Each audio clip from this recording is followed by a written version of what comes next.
मैं प्रभु का धन्यवाद देता हूँ ये अच्छे समय के लिए। परमेश्वर के चरणों में आप नौजवान भाई बहनों के साथ आने का प्रभु ने एक और मौका दिया। पिछले सप्ताह हम लोग दाऊद और साउल के बीच में जो व्यक्ति जो दुश्मनी खड़ा कर रहा था उसके विषय में दाऊद का विलाप, हमने उस विषय को ध्यान दिया, वो कूशी बिन्यामीनी। और मेरा विश्वास है प्रभु ने हम सबको कई बातें सीखने के लिए मदद किया है। आइए आज की सभा भी हम प्रार्थना के साथ शुरू करें ताकि परमेश्वर की आत्मा हम एक एक से बात करें, हम आत्मा में बलवंत हो सकें और प्रभु की इच्छा हम एक एक के जीवन से पूरी हो। आइए हम प्रार्थना करें। हमारे अनुग्रहकारी दयालु पिता, हम आपका धन्यवाद देते हैं प्रभु। आपके चरणों में आपके वचन के सामने हम आते हैं प्रभु। आप हम एक एक से बात कर रहे हैं। आपके वचन के द्वारा आप हमारी कमियों को दिखा रहे हैं और आत्मा में बलवंत होने के लिए भी प्रभु आप सहायता कर रहे हैं। आपके अनुग्रह के लिए धन्यवाद देते हैं प्रभु। ये सब आपकी दया है, हम में कोई योग्यता नहीं प्रभु। हम एक एक के हृदय की हालत आप जानते हैं, एक एक के जीवन की परिस्थिति आप जानते हैं और आप हम एक एक से बात कर रहे हैं, इसलिए धन्यवाद देते हैं। आज की ये सभा हम एक एक के लिए आशीष का कारण हो, चाहे लाइव स्ट्रीमिंग सुन रहे हैं या बाद में रिकॉर्डिंग सुन रहे हैं प्रभु। आज का वचन सुनने वाले एक एक के लिए आशीष का कारण हो, आपका नाम ऊंचा करें। यीशु मसीह के मधुर नाम से हम मांगते हैं, आमीन। इस सप्ताह हम लोग पहला सामुएल उसका 25वां अध्याय, उसमें हम ध्यान देंगे कि किस प्रकार अब दाऊद के जीवन में एक एक घटनाएं कैसे उसके व्यक्तित्व को बनाती हैं, कितनी बातें वो सीख रहा है। एक एक घटना परमेश्वर हमारे जीवन में होने देता ताकि उसके द्वारा हमारा व्यक्तित्व बने। आइए हम पहला सामुएल 25वां अध्याय 1 से लेकर हम पढ़ेंगे। सामुएल की मृत्यु हो गई और समस्त इस्राएलियों ने इकट्ठे होकर उसके लिए छाती पीटी और उसके घर ही में जो रामा में था उसको मिट्टी दी। तब दाऊद उठकर पारान जंगल को चला गया। अब हम इस्राएल के इतिहास में एक बड़े घटना को हम देख रहे हैं कि सामुएल परमेश्वर का अभिषिक्त नबी, वो न्यायियों और राजाओं के बीच का व्यक्ति, आखिरी न्याय, परमेश्वर का अभिषिक्त नबी भी था, न्याय भी था। और दुनिया और उस समय के इस्राएलियों में भय भी था क्योंकि वो परमेश्वर का अभिषिक्त था। अब उनका समय आ गया जाने का और सामुएल चला गया। और जब सामुएल गया तो उस समय हम देखते हैं सामुएल के उस अच्छे व्यक्तित्व के कारण, सेवकाई के कारण सामुएल को वो आदर मिला कि उनको उनके घर ही में जो रामा में था उनको मिट्टी दी। आमतौर पर ऐसे नहीं किया जाता, लेकिन सामुएल के व्यक्तित्व के कारण, उसकी सेवकाई के कारण उन्हें वो आदर दिया गया। और इधर हम देखते हैं तब दाऊद उठकर पारान जंगल में चला गया। इसका मतलब जब सामुएल को मिट्टी देने का समय आया तब सारे इस्राएल ने शौक किया, सारे देश में फैल गया था खबर और सब लोग आए होंगे। और उसके बीच में साउल भी आया है, दाऊद भी आया क्योंकि सामुएल का मृत्यु हुआ। और फिर दाऊद आया, कुछ समय के लिए रुका होगा, ज़्यादा देर नहीं क्योंकि परिस्थिति आप जानते हैं। और उसके बाद दाऊद अब चला गया और इधर परमेश्वर का वचन लिखता है उठकर पारान जंगल में चला गया। और दूसरे वचन से हम पढ़ रहे हैं माओन में एक पुरुष रहता था जिसका व्यापार करमेल में था और वह पुरुष बहुत धनी था और उसकी 3000 भेड़ें और 1000 बकरियां थी और वो अपनी भेड़ों का ऊन कतर रहा था।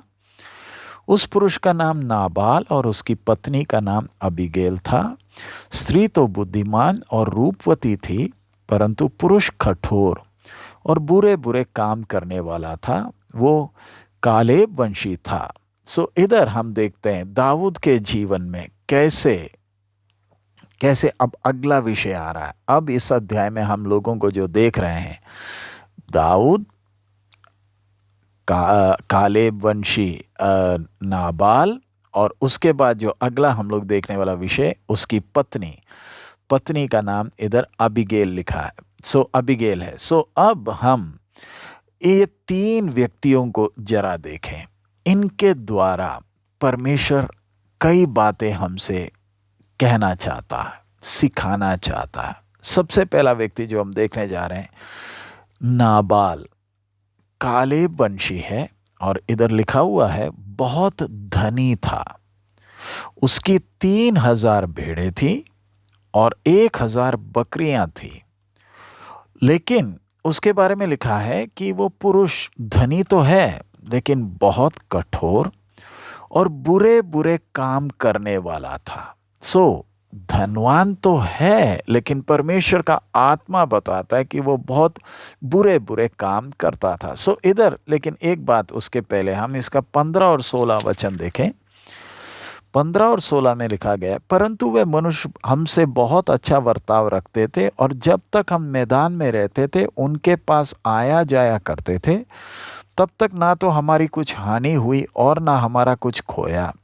जब तक हम उनके साथ भेड़ बकरियां चराते थे, तब तक वे रात दिन हमारी आड़ बने रहे। ये विषय मैंने आपके सामने क्यों पढ़ा, क्योंकि हमने पहले वचन में पढ़ा, दाऊद अपने संगी लोगों के साथ पारान जंगल में, पारान जंगल दक्षिण कनान में, यहूदा के उस इलाके में आता है। बगल में फिलिस्ती और अमालेकी थे जो बार बार इस्राएलियों पर हमला करते थे।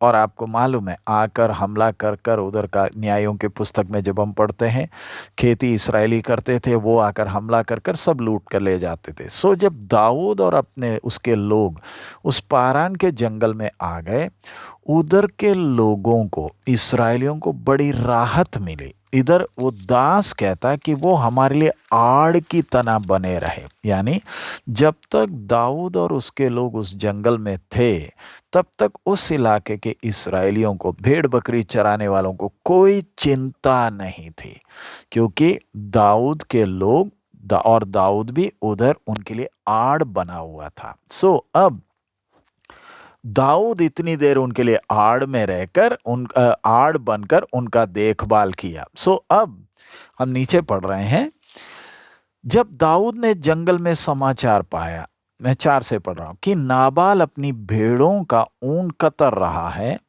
तब दाऊद ने 10 जवानों को वहां भेज दिया। और दाऊद ने उन जवानों से कहा, करमेल में नाबाल के पास जाकर मेरी ओर से उसका कुशल क्षेम पूछो, और उससे यूं कहो, तू चिरंजीव रहे, तेरा कल्याण हो, और तेरा घराना कल्याण से रहे, और जो कुछ तेरा है वो कल्याण से रहे। मैंने सुना है कि जो तू ऊन कतर रहा है, तेरे चरवाहे हम लोगों के पास रहे, और ना तो हमने उनकी कुछ हानि की और ना उनका कुछ खोया। अपने जवानों से ये बात पूछ ले और वे तुझको बताएंगे। अतः इन जवानों पर तेरा अनुग्रह की दृष्टि हो। हम तो आनंद के समय में आए हैं, इसलिए जो कुछ तेरे हाथ लगे वो अपने दासों और अपने बेटे दाऊद को दे। सो और दाऊद के जवान जाकर ऐसी बातें उसके नाम से नाबाल को सुनाकर चुप रहे। सो अब दाऊद ये क्या काम कर रहा है? देखिए, उस समय का रिवाज है, रिवाज का मतलब आज भी, दाऊद और उसके फौजी जितने उसके साथ के लोगों ने जब नाबाल या उधर के चरवाहों का देखभाल किया, दुश्मन से बचा कर रखा, तब दाऊद अपने 10 नौजवानों को भेज रहा है नाबाल के पास। धनी है, क्यों भेज रहा है? कि खुशी से कुछ हमें कुछ देना चाहते तो आप हमें दीजिए, क्योंकि हमने इतना आपका देखभाल किया, इसमें कोई गलत काम नहीं। उनका देखभाल किया तो आप अगर खुशी से कुछ हमें देना चाहते, क्योंकि जंगल में रहते हैं, उनका और कोई इंतजाम है नहीं, साउल से बचकर इधर हैं, तो प्यार से उनसे पूछ रहे हैं। देखिए, किसी को हमला नहीं किया, किसी को सताया नहीं, इस्राएली हैं, उनका देखभाल जब किया, उनमें से एक को भी नुकसान नहीं हुआ। दाऊद चाहता तो उनके बकरियों को ले सकता था, ताकत वाला है, लेकिन दाऊद के व्यक्तित्व को देखें। उनका देखभाल करने के बाद अब प्यार से 10 नौजवानों को भेज रहा है। किस उम्मीद से? कि हमने जब आपका इतना देखभाल किया तो आप खुशी से कुछ देना चाहते हैं, आप दे दीजिए। इस समाचार के साथ भेजा। लेकिन नाबाल, 10वें वचन से, नाबाल ने दाऊद के जनों को उत्तर देकर उनसे कहा, दाऊद कौन है? यिशै का पुत्र कौन है? आजकल बहुत से दास अपने अपने स्वामी के पास से भाग जाते हैं। क्या मैं अपनी रोटी पानी और जो पशु मैंने अपने कतरने वालों के लिए मारे हैं लेकर ऐसे लोगों को दे दूं जिनको मैं नहीं जानता कि कहाँ के हैं?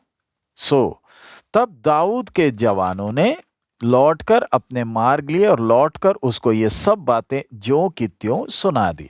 अब हमने देखा, अब इधर ध्यान से आप देखना कि ये व्यक्ति नाबाल धनी तो है, परमेश्वर का वचन कहता है कि वो पुरुष धनवान है, लेकिन उसका स्वभाव कठोर और बुरे बुरे काम करने वाला था। और यहां तक उसका खुद का एक दास बाद में उसके बारे में कहता है, उसके बारे में उसका दास खुद ही अबीगेल को कह रहा है। ये उसका मैं 14 से पढ़ रहा हूँ, 14 से पढ़ रहा हूँ। परंतु एक सेवक ने नाबाल की पत्नी अबीगेल को बताया, दाऊद ने जंगल में हमारे स्वामी को आशीर्वाद देने के लिए दूत भेजे थे और उसने उन्हें ललकार दिया है, परंतु वे मनुष्य हमसे बहुत अच्छा बर्ताव रखते थे जब तक कि हम मैदान में रहते थे। इसलिए इधर हम देख रहे हैं कि उसका खुद का दास उसके बारे में कहता है, धनवान है, और लेकिन उसका व्यक्तित्व जरा देखें। दाऊद के साथ बात करने वक्त, दाऊद के दासों के साथ जब बात कर रहा है तो भी वो जवाब किस तरीके का दे रहा। अब मैं दोबारा आपके सामने पढ़ रहा हूं, दाऊद कौन है? यिशै का पुत्र कौन है? आजकल बहुत से दास अपने अपने स्वामी के पास से भाग जाते हैं। क्या मैं अपनी रोटी पानी और जो पशु मैंने अपने कतरने वालों के लिए मारे हैं लेकर ऐसे लोगों को दे दूं जिनको मैं नहीं जानता कि कहाँ के हैं? इधर परमेश्वर का आत्मा इस नाबाल के व्यक्तित्व के द्वारा हम नौजवानों से स्पष्ट बात करना चाहता है। आज बहुत से नौजवान हम धनी बनने के प्रयास में हैं। धनी का मतलब पैसे कमाना है, कैसे न कैसे धन कमाना, अपनी इच्छाओं को पूरा करना है, अपने ऐश के लिए जीना है। लेकिन इस व्यक्ति को जरा देखें, आप धनवान तो बन जाएंगे, अच्छी बात, धन इकट्ठा आपने कर तो लिया, संसार के नजर में आप अच्छे हैं, लेकिन आपका व्यक्तित्व अगर ये नाबाल की तरह है तो ये धन किस काम का? अगर आपकी सोच, आजकल बहुत लोग धनी बनना चाहते हैं, गाड़ी, फोन, घर, सब कुछ, ये इधर नाबाल सब कुछ है, लेकिन इसका सोच कैसा है? कितने नीच सोच का है। दाऊद ने अपने दासों को भेजा, कुछ देना चाहते हैं आप दे दीजिए, और इधर इसका जवाब जरा देखें। परमेश्वर का आत्मा इधर स्पष्ट कहता है, आपके पास बहुत धन संपत्ति तो होगा, संसार के सामने तो आप बड़े धनवान होंगे, आज आप देख सकते कितने धनवान हैं, लेकिन परमेश्वर की नजर आपके व्यक्तित्व पर है। आपकी सोच किस प्रकार की है? धन संपत्ति से नहीं है धनवान, आपकी सोच कैसी है, आपका व्यक्तित्व कैसी है। आप धनी धन संपत्ति से बन सकते हैं। नंबर 2, अपने कामों से आप धनवान हो सकते हैं। लोगों के लिए आप अच्छे काम कर सकते हैं, अच्छी बात है, लेकिन उससे भी अच्छा है, उससे भी उत्तम क्या है? अगर आपके सोच में, आपके विचारों में, आप अगर दूसरों की भलाई सोचते हैं, आप उसमें धनवान हो सकते हैं। सबसे बढ़कर है, सबसे उत्तम कौन सी बात है? आपके व्यक्तित्व में आप धनवान हो सकते हैं। इधर दाऊद की सोच देखें, जंगल में भाग रहा है और उधर उसके सामने एक धनवान। तेरी इतनी धन संपत्ति से फायदा क्या है जब तेरी सोच ही ऐसे है। आज समाज में आप लोगों को देखते हैं, बहुत कुछ है, लेकिन सोच अगर इतनी गिरी है तो तेरे धन से क्या फायदा। सो प्यारे नौजवान भाई और बहन, मेरा लक्ष्य क्या है? क्या ये संसार में बहुत कुछ इकट्ठा करना, या मेरा व्यक्तित्व, मेरा ध्यान मेरे व्यक्तित्व में हो? परमेश्वर की आत्मा भी हमारे उस व्यक्तित्व पर ध्यान देती है। हम कितने ऊंचे सोच के हैं। आज समाज में ऐसे सोच के लोग बहुत कम मिलते हैं। इसलिए मैंने और आपने ध्यान देना। इधर परमेश्वर का आत्मा दिखा रहा। पढ़िए लूका पहला अध्याय का 15 वचन। लूका रचित सुसमाचार पहला अध्याय उसका 15 वचन। इधर हम पढ़ते हैं, क्योंकि वह प्रभु के सामने महान होगा और दाखरस और मदिरा कभी ना पिएगा और अपने माता के गर्भ ही से पवित्र आत्मा से परिपूर्ण होगा। इधर यूहन्ना बपतिस्मा के बारे में है। हाँ, और हम देखते हैं उसके बारे में लिखा है कि वो प्रभु के सामने महान होगा।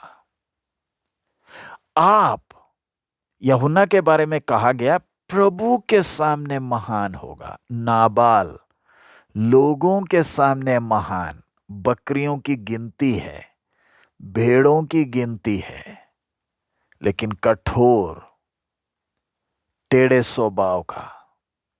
यूहन्ना के बारे में परमेश्वर के सामने महान। मैं और आप भी अपने आप को जांच कर देखें, मेरी सोच कैसे है? मैं किसके पीछे भाग रहा हूं? क्या ये धन संपत्ति मुझे महान बनाएगी? क्या लोगों के सामने मैंने महान बनना है, या परमेश्वर प्रभु के सामने? आज हम में से बहुत नौजवान लोगों के सामने कुछ बनना चाहते हैं। आज आपके पास है, कल ये सब चला भी जाएगा, लेकिन परमेश्वर का आत्मा चाहता है कि मेरा व्यक्तित्व परमेश्वर के सामने महान हो। इधर ये देखिए नाबाल, कितना मूर्ख आदमी, कितना धन संपत्ति सब है लेकिन मूर्ख है। दाऊद के बारे में क्या बोल बैठ रहा है? क्या ये दाऊद को नहीं जानता?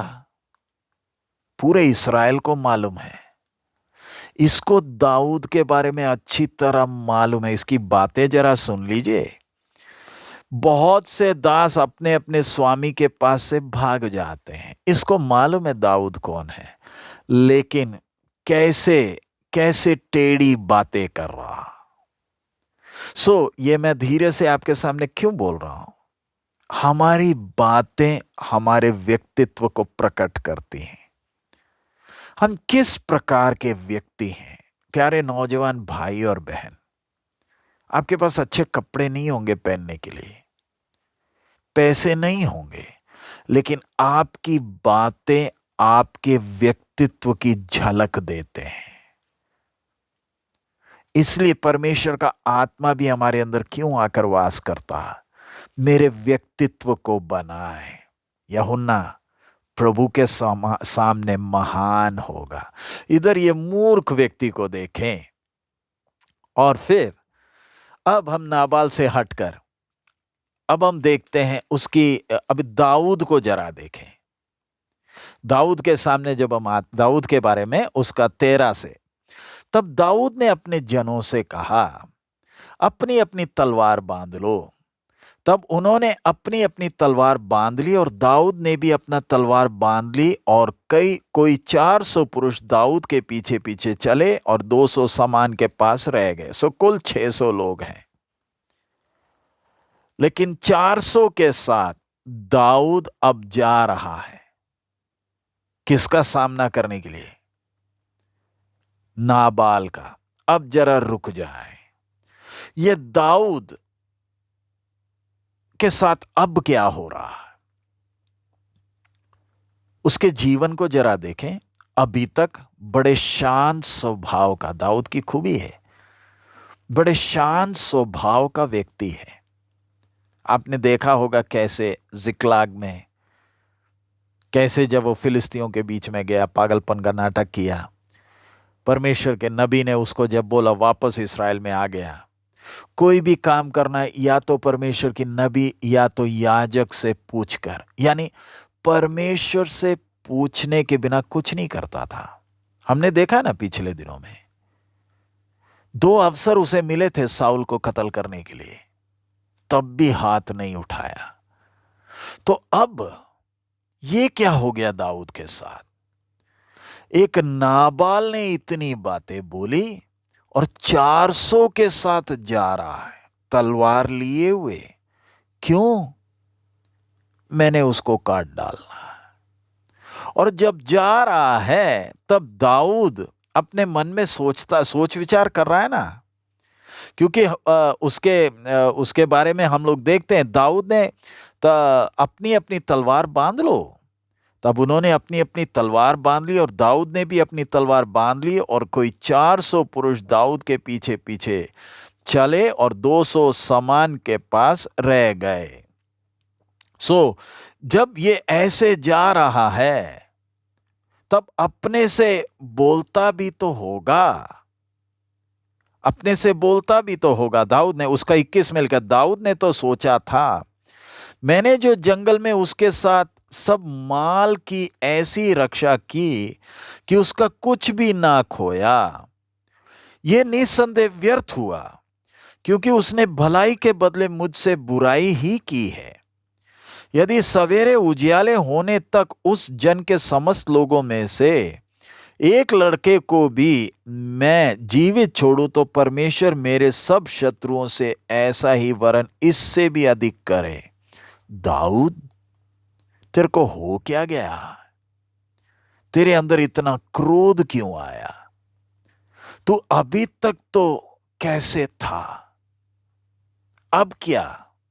इधर परमेश्वर की आत्मा एक तरफ में नाबाल को दिखा रही है, दूसरे तरफ में दाऊद, एक साधारण सा व्यक्ति कुछ बोल गया, अपना सारा नियंत्रण खो गया और जा रहा है गुस्से में कत्ल करने के लिए।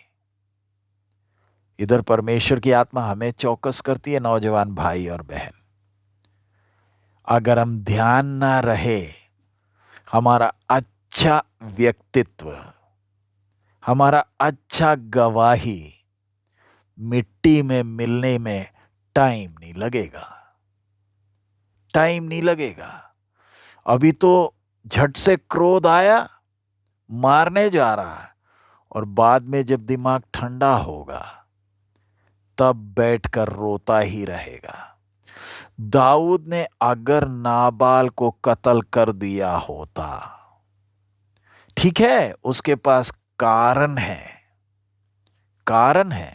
दाऊद की सोच ठीक है, मेरे ससुर से तो मैं भाग रहा हूं, मैं अपने ससुर पर तो हाथ नहीं उठाऊंगा, लेकिन सारे इस्राएल को मालूम चल जाना चाहिए कि मैं ऐसे चुप बैठने वाला नहीं हूं। जरा ध्यान से मैं चाहूंगा कि इसके द्वारा परमेश्वर हम में से कईयों से बात कर रहा। ठीक है, साउल की बदनामी मैं सह लूंगा, लेकिन मैं किसी और की नहीं सहूंगा। इस क्रोध में बाबूला होकर जा रहा है। हे दाऊद, तू किधर? और फिर हम देखते हैं ठीक समय पर उसे उस बड़े गलती से बचाने के लिए सामने एक अबीगेल आ जाती है। यह अबीगेल कौन? ये कठोर शैतानी आदमी जो मूर्ख है, उसकी पत्नी। उसके बारे में इधर वचन देके क्या लिखता है, उसका 3रा वचन, और उसकी पत्नी का नाम अबीगेल था। स्त्री तो बुद्धिमान और रूपवती थी। इधर ध्यान से इस बात को समझना, वो बुद्धिमान भी थी और रूपवती भी थी। इधर जरा अब हम अबीगेल को जरा देखें। दो बात, बुद्धिमान और रूपवती, आम तौर पर ये दोनों खूबियां आम तौर पर एक में नहीं मिलती हैं। साधारण बात मैं कह रहा हूं, कई हैं जो बुद्धिमान भी हैं, रूपवती भी, लेकिन बहुत कम। ज्यादातर या तो रूपवती होंगे, देखने में बहुत खूबसूरत, अकल नाम की चीज नहीं। जैसे कई चिड़ियों को आपने देखा होगा ना, जो बहुत महंगे महंगे खूबसूरत चिड़ियां होती हैं, देखने के लिए बहुत खूबसूरत, लेकिन उनके स्वर सुनोगे तो किसी काम के नहीं। लेकिन कई जो देखने के लिए बिल्कुल बदसूरत हैं, उनका स्वर कितना खूबसूरत हो है। इधर लेकिन कहा गया बात, अबीगेल बुद्धिमान और रूपवती। अब इधर आती है बात, ऐसे कैसे एक एक जो जो मूर्ख है और उसका स्वभाव कठोर है, बिल्कुल उलट उसकी पत्नी। आजकल बहुत जगहों में ऐसे दिखता है, नाबाल, बहुत से नाबाल और बहुत से अबीगेल दिखते हैं। और इसमें अबीगेल की उस समय के जैसे हम देखते हैं, अबीगेल का क्या गलती, शादी हो गया, क्योंकि उस समय जैसे पिता बोलते हैं वैसे मानना है। लेकिन ऐसे जब हो गया, अगर आप में से कोई ऐसी एक परिस्थिति में है, हल क्या है? परमेश्वर ने आपको ऐसी परिस्थिति में रखा। आजकल बहुत से बहनें भी शादी का जब विषय आता है, वो भी ऐसे लड़का चाहते हैं। आज बहुत से लड़के भी हैं जो ऐसी लड़कियां चाहते हैं जो देखने में बहुत खूबसूरत हो। आजकल बहुत से एक्टर्स और एक्ट्रेस के बारे में मुझे बोलने की जरूरत नहीं है, देखने में कितने खूबसूरत, उनका व्यक्तित्व शैतान दूर रहेगा। उनकी आदतें देखे तो दुनिया के सबसे प्रसिद्ध एक एक्ट्रेस थी मर्लिन मोनरो बोलकर, दुनिया उसके खूबसूरती के पीछे मरते थे, लेकिन उनके घर के नौकरों से पूछने से मालूम चलता था इतनी गंदी औरत खाना खाकर अपने खाने का प्लेट जिस बिस्तरे में सोती थी, उसी बिस्तरे के चादर से साफ कर कर उसी पर सोती थी। वो खूबसूरती इतना ज्यादा, अकल नाम का चीज नहीं। एक बार शेक्सपियर के पास एक खूबसूरत औरत आई और उसने शेक्सपियर से कहा, आपके पास इतना ज्ञान है, मेरे पास खूबसूरती है, हम दोनों शादी करेंगे तो हमारा बच्चे को मेरी खूबसूरती और आपकी अकल मिल जाएगी, कितना अच्छा रहेगा। तब शेक्सपियर ने जवाब क्या दिया, बाई चांस शादी हो गई और आपके बच्चे को, जो होने वाले बच्चे को, मेरी खूबसूरती और तेरा अकल मिल गया तो कैसे रहेगा? मैं ये विषय क्यों बोल रहा हूं? आप शादी की जब बात सोचते हैं, आप चाहते हैं बहुत खूबसूरत हो। लड़की बोलती है लड़का हो तो उसका अच्छा सरकारी नौकरी हो, खूब धन दौलत हो, अपना मकान हो। आजकल शादी की बात है, पूछते हैं अपना मकान है, सरकारी नौकरी है। आज बहुत से घरों में देख लें, अबीगेल और नाबाल इकट्ठे रहते हैं, सब कुछ है, अब क्या किया जाए? अगर आप भी ऐसा ही कोई ढूंढ रहे हैं, मैं आज आपको चौकस करना चाहूंगा, वो परमेश्वर की मर्जी से हटकर है। परमेश्वर की इच्छा के लिए अपने आप को समर्पण करें, नहीं है तो मिल जाएगा धनवान, मिल जाएगा खूबसूरत, फिर बाद में रोते ही रहना। इधर ये अबीगेल में उसकी खूबी देखिए, प्रभु की दया है, कि जैसे खूबसूरत है वैसे अक्ल भी है। अगर आपको इतना खूबसूरती नहीं है, चिंता ना करें। परमेश्वर ने हम सबको खूबसूरत बनाया है, लेकिन आपके अंदर का व्यक्तित्व का खूबसूरती बाहर दिखना है। बाहर कुछ भी कमी हो, अंदर के वो व्यक्तित्व का खूबसूरती और बाहर का सब चीज कवर कर लेगा। बाहर का खूबसूरती नहीं है मुख्य, वो थोड़ी देर का है, वो चला जाएगा। अंदर का व्यक्ति का खूबसूरती है जो महत्व रखता है। सो इसलिए हमने प्रार्थना क्या करना, प्रभु तू हमें ज्ञान और समझ दे। इधर हम अबीगेल के बारे में देख रहे हैं, उसका पति तो ऐसे है। अब इसके साथ एक और बात, अगर आप में से कोई ऐसी परिस्थिति में फंसा है तो उसका हल क्या है? परमेश्वर ने आपको ऐसी परिस्थिति में रखा क्यों है? किसी को दोष मत दें। जब तक प्रभु ने आपको उस परिस्थिति में रखा है, आपने उस परिस्थिति में संतुष्ट रहना है। क्योंकि आज मैं चाहूंगा आप इस बात की गंभीरता को समझना। घर में परेशानी का मतलब आपको बाहर आसरा ढूंढने का लाइसेंस नहीं है। आजकल आप जानते हैं समाज कितना बिगड़ गया। घर में बात बनती नहीं है, इसलिए बाहर लोगों के साथ संबंध बना लेते हैं, शैतान को मौका दे रहे हैं। जिधर परमेश्वर ने आपको रखा है, परमेश्वर के समय तक उधर आप रहिए, क्योंकि परमेश्वर आपके स्वभाव को बना रहा है। प्रभु ने एक योजना से आपको उस समय तक रखा है।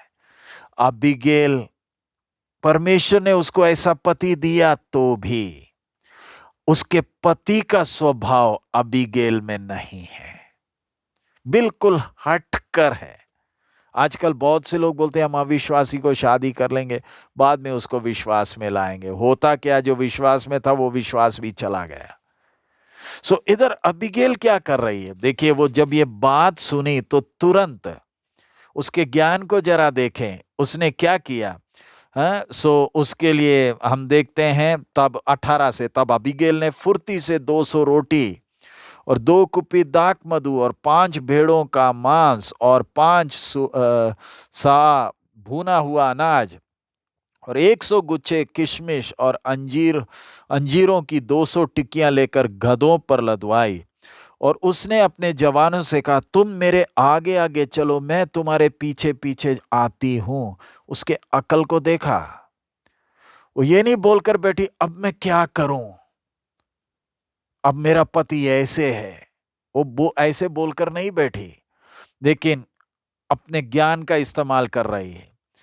और परंतु उसने अपने पति नाबाल से कुछ ना कहा, अपने पति को कुछ बोला नहीं। आगे वे गधे पर चढ़ी हुई पहाड़ की आड़ में उतरी जाती थी और दाऊद अपने जनों समेत उसके सामने उतरा आता था और वह उनको मिली। दाऊद ने तो सोचा था मैंने जो जंगल में उसके सब माल की ऐसे रक्षा की कि उसका कुछ भी ना खोए। तो ये हमने पढ़ लिया। अब हम देखते हैं अबीगेल जा रही है, गुस्से में दाऊद आ रहा है। पति तो जो बोलना है बोलकर वो तो अपनी जगह में, उसे जो बोलना है वो बोल देता है, बाद में सोचता भी नहीं है मैंने जो बोला है उसका परिणाम क्या होगा। तब दाऊद ने 23, दाऊद को देख अबीगेल फुर्ती कर कर गधे पर से उतर पड़ी और दाऊद के सम्मुख मुंह के बल भूमि पर गिरकर दंडवत कर रही है। अब अबीगेल के कामों को देखें। फिर वो उसके पांव पर गिरकर कहने लगी, अब इसकी बात को ध्यान से सुने, हे मेरे प्रभु, ये अपराध मेरे ही सिर पर हो। तेरी दासी तुझसे कुछ कहना चाहती है और तू अपनी दासी की बातों को सुन ले। मेरा प्रभु उस दुष्ट नाबाल पर चित्त ना लगाए। खुद बोल रही है, उस दुष्ट नाबाल पर चित्त ना लगाए। हे अबीगेल, तू रूपवती है, तू अक्लमंद है, तू अपने पति के बारे में क्यों बोल रही है दुष्ट है? क्योंकि अब सारी सीमाएं पार हो गई। अभी तक चुप रही, लेकिन अब सीमाएं सब पार हो गई। अब सारा घराना बर्बाद होने जा रहा है। अब वो कह रही, वो दुष्ट नाबाल पर चित्त ना लगाए, क्योंकि जैसा उसका नाम है वैसा ही वो आप है। उसका नाम तो नाबाल है। इधर साफ कहता है, नाबाल का अर्थ मूढ़ है। खुद कह रही है, जैसे उसका नाम है वैसे ही वो आप है। सारी सीमाएं पार हो गई। आगे, और सचमुच उसमें मूढ़ता पाई जाती है, परंतु मुझ तेरी दासी ने अपने प्रभु के जवानों को, जिन्हें तूने भेजा था, ना देखा था। मैंने नहीं देखा था। और अब हे मेरे प्रभु यहोवा के जीवन की शपथ और तेरे जीवन की शपथ की यहोवा ने जो मुझे खून से और अपने हाथ के द्वारा अपना बदला लेने से रोक रखा है, इसलिए अब तेरे शत्रु और मेरे प्रभु की हानि के चाहने वाले नाबाल ही के समान ठहरे। और अब ये भेंट जो तेरी दासी अपने प्रभु के पास लाई है, उन जवानों को दी जाए जो मेरे प्रभु के साथ चलते हैं। अपनी दासी का अपराध क्षमा कर, क्योंकि यहोवा निश्चय मेरे प्रभु का घर बसाएगा और स्थिर करेगा, इसलिए कि मेरा प्रभु यहोवा की ओर से लड़ता है और जन्म भर तुझ में कोई बुराई नहीं पाई जाएगी। और यद्यपि एक मनुष्य तेरा पीछा करने और तेरे प्राण का ग्राहक होने को उठा है, तो भी मेरे प्रभु का प्राण तेरे परमेश्वर यहोवा की जीवन रूपी गठरी में बंधा रहेगा। और तेरे शत्रुओं के प्राणों को वो मानो गोफन में रखकर फेंक देगा। इसलिए जब यहोवा मेरे प्रभु के लिए ये समस्त भलाई करेगा जो उसने तेरे विषय में कही है, और तुझे इस्राएल पर प्रधान करके ठहराएगा, तब तुझे इस कारण पछताना ना होगा, या मेरे प्रभु का हृदय पीड़ित ना होगा कि तूने अकारण खून किया। और मेरे प्रभु ने अपना बदला आप लिया। फिर जब यहोवा मेरे प्रभु से भलाई करे, तब अपनी दासी को स्मरण करना। ध्यान रखे, अबीगेल किस रीति से दाऊद जो क्रोध में आ रहा है उसके सामने विनती कर रही है। ध्यान से समझना इस बात की गंभीरता। आखिरी में बोलती है, तब तुझे इस कारण पछताना ना होगा। अगर मैं और आप दाऊद के स्थान में होते, हमने क्या करना था? आगे 32 में दाऊद ने अबीगेल से कहा, इस्राएल का परमेश्वर यहोवा धन्य है, जिसने आज के दिन मुझसे भेंट करने के लिए तुझे भेजा है। और तेरा विवेक धन्य है, और तू आप भी धन्य है कि तूने मुझे आज के दिन खून करने और अपना बदला आप लेने से रोक लिया है। क्योंकि सचमुच इस्राएल का परमेश्वर यहोवा, जिसने मुझे तेरी हानि करने से रोका है, उसके जीवन की शपथ, यदि तू फुर्ती करके मुझसे भेंट करने को ना आती, तो निसंदेह सवेरे उजियाला होने तक नाबाल का कोई लड़का भी ना बचता। सो इधर दाऊद का जवाब परमेश्वर ने भेजा है। इससे हम क्या सीखते हैं नौजवान भाई और बहन? कई बार हमारे सामने परीक्षाएं आती हैं, हमारा सब्र टूट जाता है और हम कुछ करने के लिए कदम बढ़ाते हैं। परमेश्वर का प्रेम और अनुग्रह को समझना है। कितने बार नौजवान ठीक समय पर परमेश्वर ने किसी न किसी के द्वारा आपको रोका है। शायद आप शादीशुदा हैं, शादी शायद नहीं हुई है। कितने अवसरों पर आप कुछ करने जा रहे थे जिसके कारण आपको हमेशा पछताना पड़ता। ठीक समय पर या तो इधर एक स्त्री को परमेश्वर भेज रहा है, दाऊद को ठीक समय पर हमारे जीवन में हो सकता है आपके मां के द्वारा, हो सकता है आपकी पत्नी के द्वारा, हो सकता है आपके बच्चों के द्वारा या किसी और व्यक्ति के द्वारा। ठीक समय पर परमेश्वर ने आपको रोका। क्यों? परमेश्वर का प्रेम, परमेश्वर का अनुग्रह। नहीं तो हमसे कितनी बातें हो जाती कि जिंदगी भर पछताना पड़ता। शैतान हमारे सामने परीक्षाएं एक के पीछे एक ला रहा है। इसलिए मैंने और आपने ध्यान रखना कि मेरा व्यक्तित्व परमेश्वर के नाम के महिमा के लिए हो। इधर दाऊद ने क्या किया? दाऊद ने उसे ग्रहण किया जो वो उसके लिए लाई थी। फिर उसने उससे कहा, उससे उसने कहा, अपने घर कुशल से जा। सुन, मैं तेरी बात मानी है और तेरी विनती ग्रहण कर ली है। तब अबीगैल नाबाल के पास लौट गई और क्या देखती है कि वो घर में राजा का सा भोज कर रहा। पत्नी इधर रो रही है, वो राजा का सा भोज कर रहा है और नाबाल का मन मगन है और वो नशे में अति चूर हो गया है। इसलिए उसने भोर के उजियाले होने से पहले उससे कुछ भी ना कहा, क्योंकि कहकर कोई मतलब नहीं है। सवेरे जब नाबाल का नशा उतर गया तब उसकी पत्नी ने उसे सारा हाल कह सुनाया। तब उसके मन का हियाव जाता रहा और वह पत्थर सा सुन्न हो गया। और 10 दिन के पश्चात यहोवा ने नाबाल को ऐसे मारा कि वो मरी गया। ठीक समय पर परमेश्वर ने उसको हटाया। हम खुद करने के लिए जाते तो जिंदगी भर पछताना था।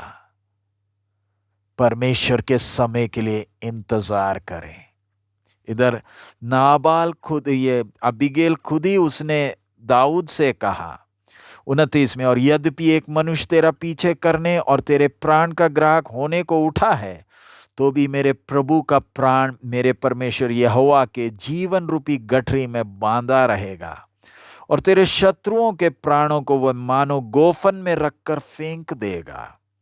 इसलिए जब यहोवा मेरे प्रभु के लिए यह समस्त भलाई करेगा तो उसने तेरे विषय में कही है और तुझे इस्राएल का प्रधान कर कर ठहराएगा। बोलने का मतलब, शैतान परीक्षाएं लेकर आती है नौजवान।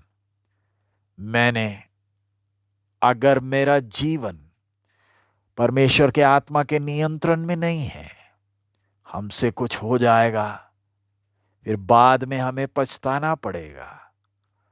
परमेश्वर आज हम एक एक से बात कर रहा, मेरे से भी और आप से भी। परमेश्वर हमें प्यार करता है। हम अपने आप को जांच कर देखें। छोटी सी चूक और जिंदगी भर का पछतावा, ठीक समय में एक व्यक्ति को परमेश्वर भेजता है। वैसे ही हमारे जीवनों में भी परमेश्वर कितने अवसरों पर लोगों को भेजा, अलग अलग तरीके से। क्यों?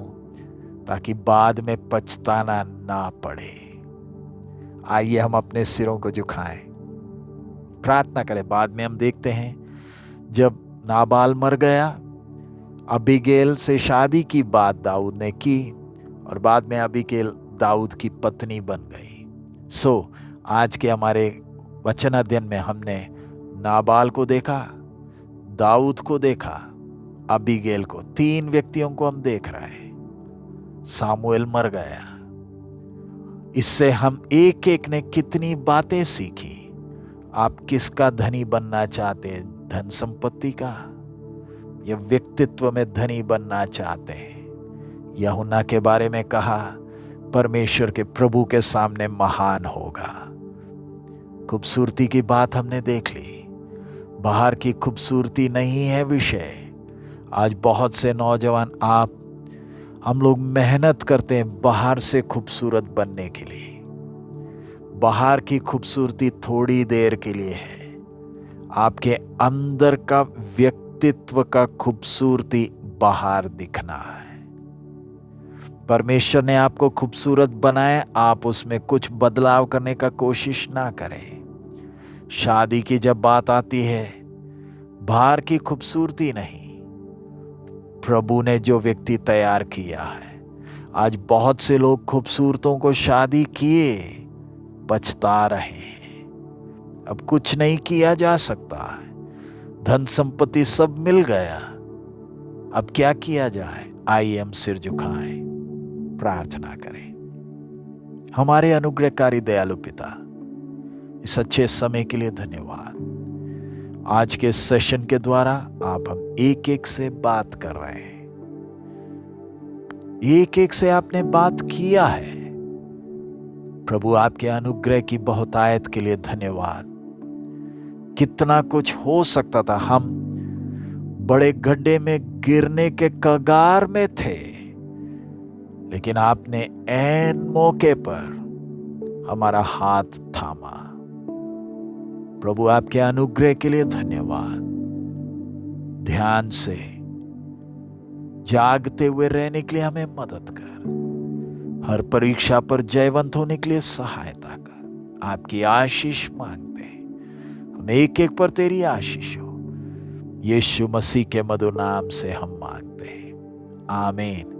प्रभु यीशु का अनुग्रह, पिता का प्रेम, पवित्र आत्मा की सहभागिता हम एक एक के साथ अब से लेकर हमारे प्रभु के आगमन तक होती रहे, आमीन।